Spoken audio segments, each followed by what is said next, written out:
This video contains stories that are graphic and unsettling. It is interesting to hear about, but if at any point you are too uncomfortable with the topics, then you should watch a video about a different topic. I'm putting this notice here for anyone who may not be in the mood for real life horror stories. Anyways, like and subscribe right now, or this will be in your bed tonight. r/ask Reddit by Ask Planet. Serious dark web users of Reddit, was there ever a point in your use that you felt you were genuinely in danger? What happened? Not the modern dark web, but back in the days of Usenet I posted some harsh criticism in alt.religion.Scientology. Yes, that was a typo for Scientology, but I'm leaving it for context of a bunch of posts. The online threats were funny, but when I started getting death threats by mail I backed the f*** off. Yes, Scientology is a dangerous type of cult, and unless you are prepared to go full Inquisition and burn them all at the stake, it is better to stay far away. They have killed, and will kill, to protect the organization. We still have no idea what happened to Shelley. I mean, we have a pretty good idea. Hi Karen. Bruh, you can't just say that so nonchalantly. I criticized Scientology, and they sent me death threats, so I stopped doing it. That's the whole story. Wait, I can actually get Scientology to come after me. Because seriously, fuck those cunts. After what they did to my friend, the easiest thing they deserve is prison. A bunch of kidnappers, thieves, and rapists. What you can also do is get Scientology to harass people who have pissed you off, probably until the end of time, all for the low cost of buying the first of their books. Fuckers are relentless once they think you've a passing interest and showing willingness to spend money. I've an idea this will be showing up on /r/unethical FEPRA tips at some point. I've written a couple of books about the dark web, which means I've spent a bit of pretty much every day of the past 8 years poking around inside. Over the years I spoke to, interviewed, and even visited many dark web identities, drug dealers and operators of darknet markets mostly.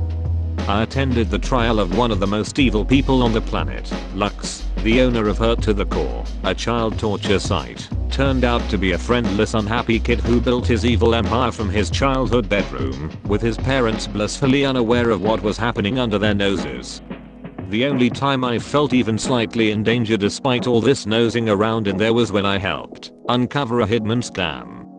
The owner of Bisa Mafia, the most profitable murder for hire site in history, came after me when I started writing about him. He made loads of threats. You don't know who I am, but I know who you are and where you live. But that wasn't scary, as I had access to the back door of his site thanks to a friendly hacker, and knew he didn't really want to hurt anybody. It took a bit of a darker turn when he told the people who had signed up to work as hitmen on his site, and who he made video themselves burning cars with signs on them to advertise how legit his site was, then never sent them the promised money for doing so, that I was the owner of the site who had ripped them off. That could have become ugly, but luckily even the thugs weren't dumb enough to believe him. The only other time I've been a bit nervous was when Homeland Security wanted to have a friendly meeting with me on one of my trips to the US to attend a trial. They were friendly, but scary too. The books about all the above and other dark web stuff are here. Reddit. I'm trying to respond to everyone, but I can't keep up. If I haven't answered your question, please don't take it personally. I probably missed it. Edit again. And I'm definitely not going into any private chats. Sorry to all of you who are trying seriously. Stop redoing Anama. Thanks so much for suggesting Anama, but this exact same thing happened a couple of years ago. I responded to an Ask Reddit thread. It blew up. Everyone said you should do Anama, and then nobody came. You can find them by going through my history anyway. A child torture site. The world is fucked up. I remember finding a website in high school where you could sell your baby. I thought it was a joke, but the more I looked into it, it seemed legit, so I called my teacher over and showed it to him. He was like, okay, thank you, I'll handle it. Never asked him what happened, but the site was down shortly thereafter. Maybe he reported it? I dunno. Probably just added it to the school's blacklist. Now I looked it up again from home too, and it was dead Earl. Maybe he did report it. Schools/school teachers are mandatory reporters usually. Oh, I've heard of that site. Wayfairite/S. I had never heard about this Lux thing. But that makes me so incredibly sad. I want to know more, but I also know that I definitely don't want to know more. I wrote an article about him here. https://althings.point.com/2015/09/11/you-wanted darker web/ link is SFW, but maybe NSFL. How do you cope looking and writing about this stuff? Has something deeply affected you? A lot of wine. I briefly worked at a center that interviewed child victims. Not the state job most people imagine, but an in-between law enforcement and child services. A case nearby occurred, and I'm so positive it was used for this. I saw hundreds of child abuse cases across the spectrum, but none as deliberate, as well documented, or creative. Terrible word, but it fits. There was no reason to dock it, like they did, unless it was to share. I never felt as empty as I did viewing those photos. I've never personally felt I was in actual danger, so to speak, since I take proper precautions, but early on I did accidentally come across a site/forum while exploring that was filled with snuff photos of women people had assaulted and then knocked out or killed. Shut down my browser pretty quick after that, but felt uneasy for a long time after. I've gotten 2 of those accidentally. I was on a file sharing program, Emule, and they were labeled as something else. One was a young Russian, I think, soldier being killed, and one was a woman. In both cases, it was sickening. I wanted to contact the police for the woman, but I didn't. What good would it do? Plus I thought there was a small chance it was faked. The Russian guy though, it was not faked. In real life, I had an acquaintance who liked sick websites. Pictures of people in car crash, pictures of people in a morgue, anything where there was dead people.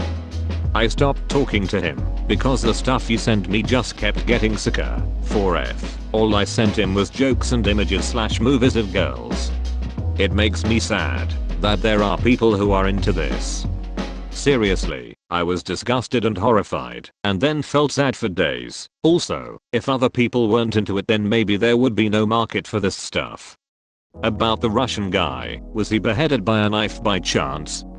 I only ask because my old copy of Windows 95, back in 1995, had that preloaded into Windows Media Player when I was a mere child, like 8 years old, and I've never found out why. Traumatic TBH edit. While I'm not alone, this is oddly comforting. It was very unnerving carrying this image around with me for 24 years and no answers. Yep, that's the one. Young soldier. They held him down with their boots. I think there was 3 of them, and yeah, cut his head off while he was still alive. Holy FK, all these years and it pops back up. Now if only I had any clue why it was on that PC. I just wanted to play my Encarta trivia games. Lol. Yeah, I never forgot it either. Kind of amazing to think there are other people out there too who experienced it, but I guess it's obvious in retrospect. I just wanted porn. It was labeled as something else. Me too.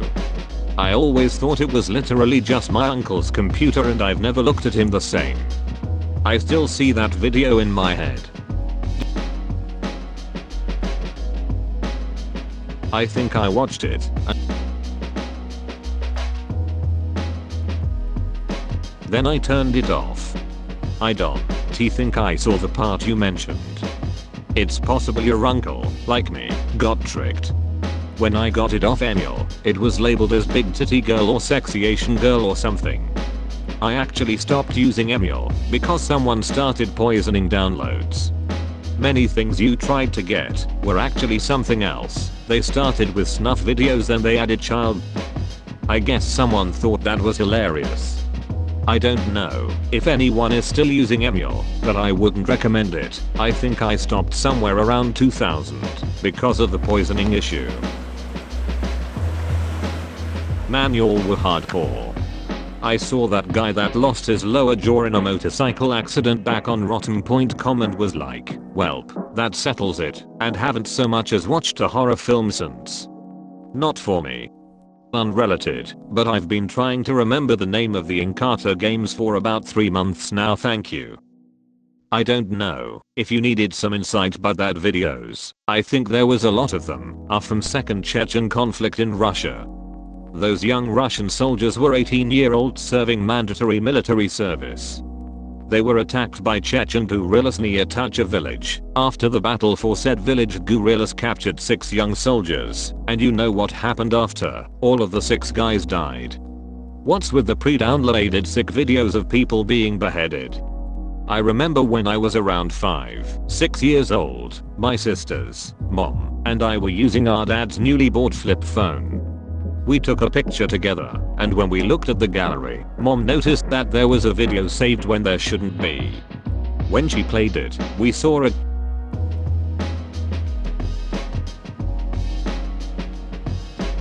I don't know why my mom didn't put the phone away as soon as, but we just watched with our jaw dropped, and I was traumatized for the rest of the day.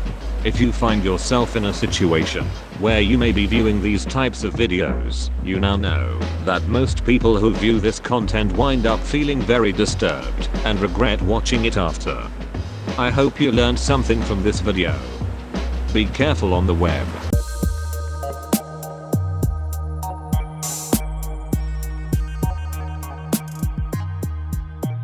I love you. Thank you for supporting Planet Reddit.